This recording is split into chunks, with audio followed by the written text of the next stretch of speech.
capek banget kerja kayak begini nih. Mana luas banget ini nih taman. Jadi orang kaya-kaya amat sih. Jadi nyusahin orang kan kalau kayak begini. Ah, ini bersih, sono kagak bersih. Arafah! Lagi ngapain? Irfan, ini nih, dia kayaknya butuh sunscreen deh, Karena hitam, kebakar kulitnya. itu belum belum dilapin. Ah, capek banget. Daun kelapa. Ini nih cowok yang gak ngertiin cewek. Ntar dulu dong, ini kan satu-satu. Kan biasanya cewek mulu yang bener. Nah kali ini Jangan berisik nih ayamnya nih, jangan sampai saya goreng ya. Awas loh, digoreng-goreng lu. Kenapa awas? Nggak sopan amat pakai awas. Mau nyebrang.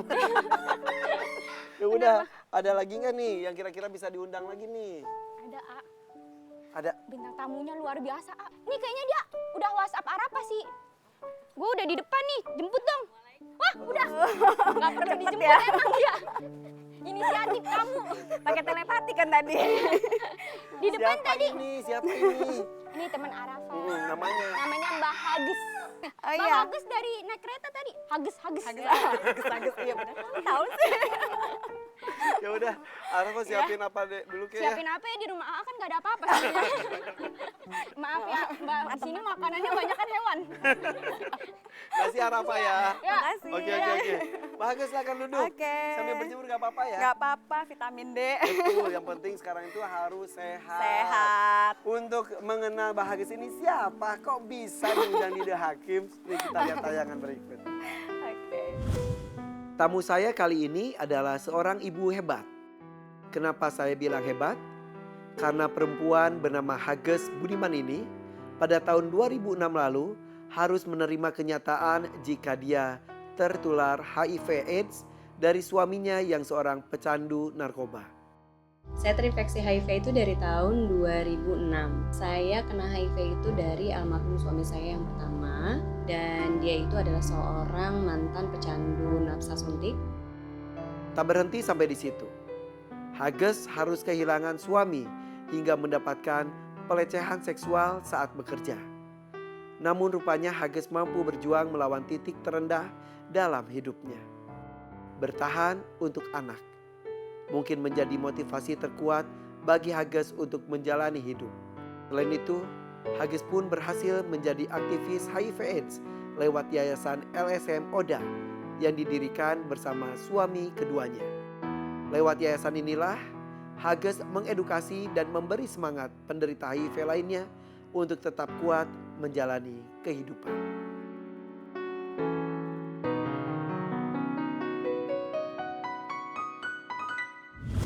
HIV Iya. itu ditakutkan sekali Iya. sama banyak orang. Iya.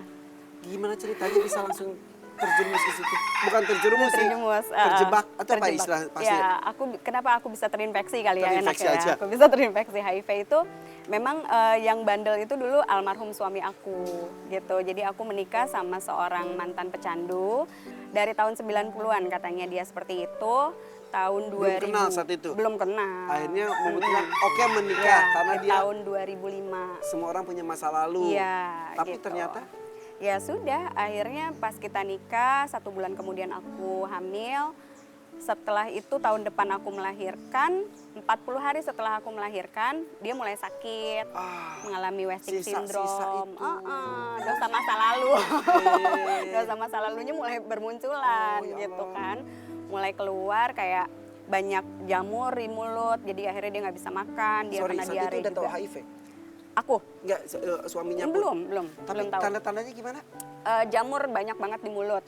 Jadi kayak sariawan tapi menjamur gitu, banyak sekali di mulut. Jadi Dibikinnya sariawan aja itu? iya, aku pikir kok sariawannya banyak banget ya, sampai dia nggak bisa makan kan. Jangankan untuk makan, dia bilang untuk minum air putih aja tuh kayak disilet-silet, dia bilang gitu. Oke. Jadi ya akhirnya di assessment gitu sama dokter karena ranah-ranahnya ke sana gitu, gejala-gejala yang dialamin itu dia kan punya ciri khas ya kalau HIV itu kayak itulah apa namanya jamur di mulut, wasting syndrome atau kehilangan berat badan tubuh. Kurus dengan drastis? Drastis, dalam 2 minggu itu lebih dari 10% berat badan normalnya dia gitu. Yes. Berapa lama itu suami? Apa? Bertahan hidup? Iya. 5 bulan. 5 bulan doang. Dan dia tuh meninggalnya sih sebenarnya bukan karena, aku bilang ya, itu bukan karena HIV-nya, karena depresi. Karena depresi ketika dia tahu aku HIV-nya positif, terus dia gitu, dia juga dapat stigma dan diskriminasi dari lingkungannya, terutama dari keluarganya dan juga dari keluarga aku, ya udah makin ngedrop lah dia. Oke, jadi saat ketahuan itu lagi hamil.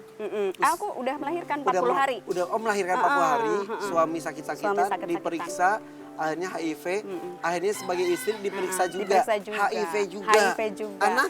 Sempet HIV juga. Kok sempet? Serius. Tapi Gitu. bisa jadi enggak? Bisa jadi enggak gitu. Itu miracle sih buat aku ya, karena dokter waktu itu sempat menguatkan aku sih, Bu Hages, ini yang terdeteksi masih kemungkinan besar adalah imun ibu. Jadi yang ibu harus lakukan sekarang stop ASI, berikan nutrisi terbaik, banyak-banyak berdoa, nanti 18 bulan kita cek lagi. Dan Tapi itu ternyata pukulan 18 berat bulan. buat- Banget. Gue lebih baik gue deh yang sakit kan daripada anak gitu. Jadi tiap malam aku cuma bisa sujud berdoa, minta agar HIV-nya itu pindahin aja ke dalam tubuh aku, biarin gitu. Walaupun emang sudah HIV juga. Udah HIV, nggak apa-apa, di double HIV nggak apa-apa. Oke, ketika Bahages tahu suami HIV, Bahages HIV, anak pernah HIV, bagaimana dengan keluarga besar? Jujur waktu pas aku tahu aku HIV, aku tahu suami HIV positif, aku bilang Reaksinya gimana sih? reaksinya marah, pasti marah, terutama papa ya, bokap tuh ngerasa kayak lu udah bohongin anak gue gitu, jangan-jangan lu udah tahu dari awal kayak gitu. Itu yang bikin dia makin ngedrop. Terus aku begging sama papa untuk aku harus support dia. Akhirnya papa bilang ya udah aku maafin. Hari itu dia maafin, aku ke rumah sakit, terus udah gitu aku bilang papa udah maafin kita, besok kita pulang. Dia bilang oke, besok kita pulang. Besokannya benar-benar dia pulang ke Ilahi. Gitu. Jadi setelah dipisahkan, Iya. sempat pertemuan sesaat, Iya. itu prihatin ya. Segitu, cuma aku udah berdamai sama itu semua. Oke, setelah meninggal, Iya. menjadi single mom, Yes. itu tidak mudah.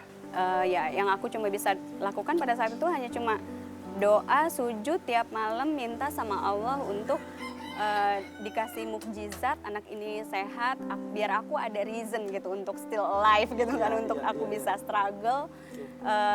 Ya Tuhan, Kau yang lebih maha tahu lah gitu. Ternyata pas 18 bulan, hari itu dicek itu kayak aku lagi nunggu vonis hukuman antara mati apa enggak gitu.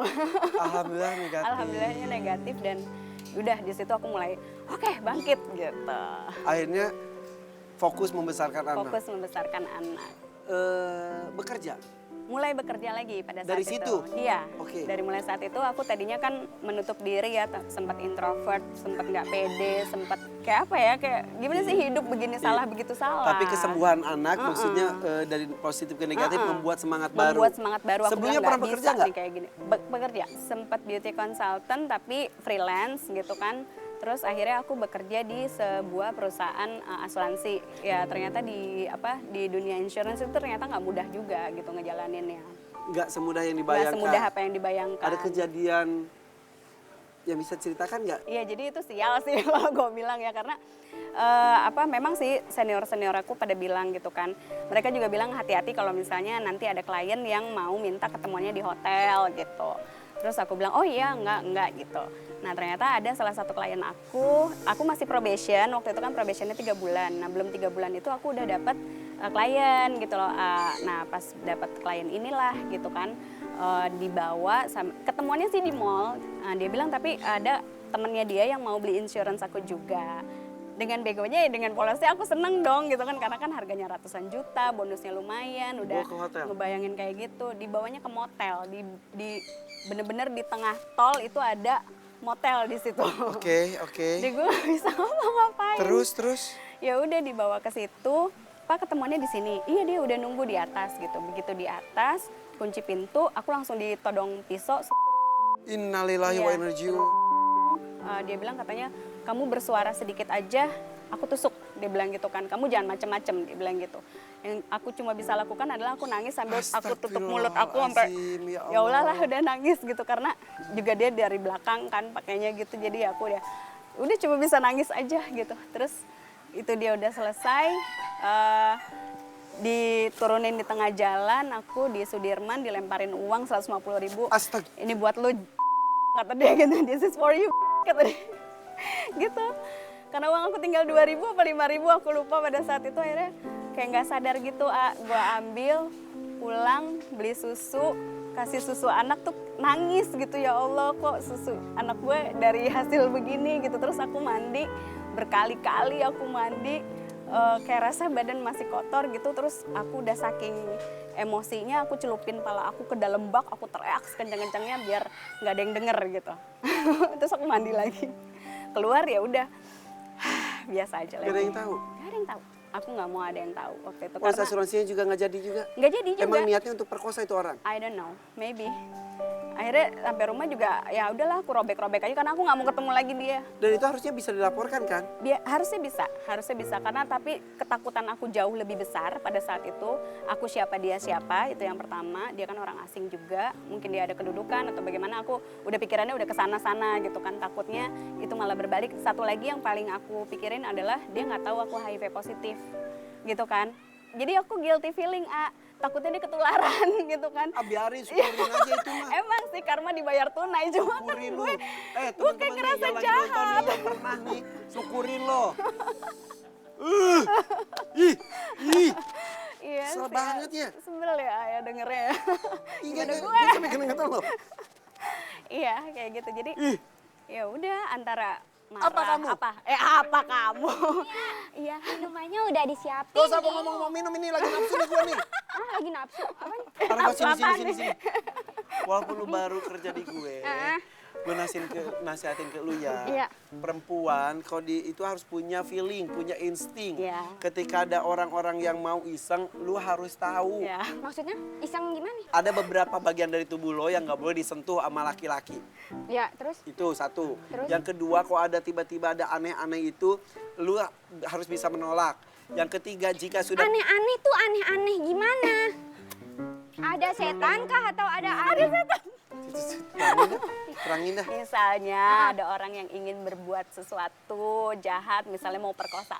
Oh, perkosa. gitu. Bilang perkosa aja susah, bener aneh-aneh. Ya enggak, ya udah pokoknya mau Maksudnya bahasa melecehkan. baiknya gimana ya? Pelecehan. Pelecehan. Ya. Pelecehan. Terus Pelecehan. jika memang sudah terjadi pelecehan itu karena kamu sudah tidak berdaya. Pelecehan nih, megang-megang di pohon. So cantik lo. Kalau misalnya terjadi, lu harus berani lapor. Arafa ada ini yang tahu artikel. Lu gimana Arafa ini? mau nanya, tapi ntar aja next segmen ini nggak bisa kebuka ulang tahunnya berapa sih? Udah. Nanya ntar aja dah. Kita akan bisa saat lagi tetap di The Hakims.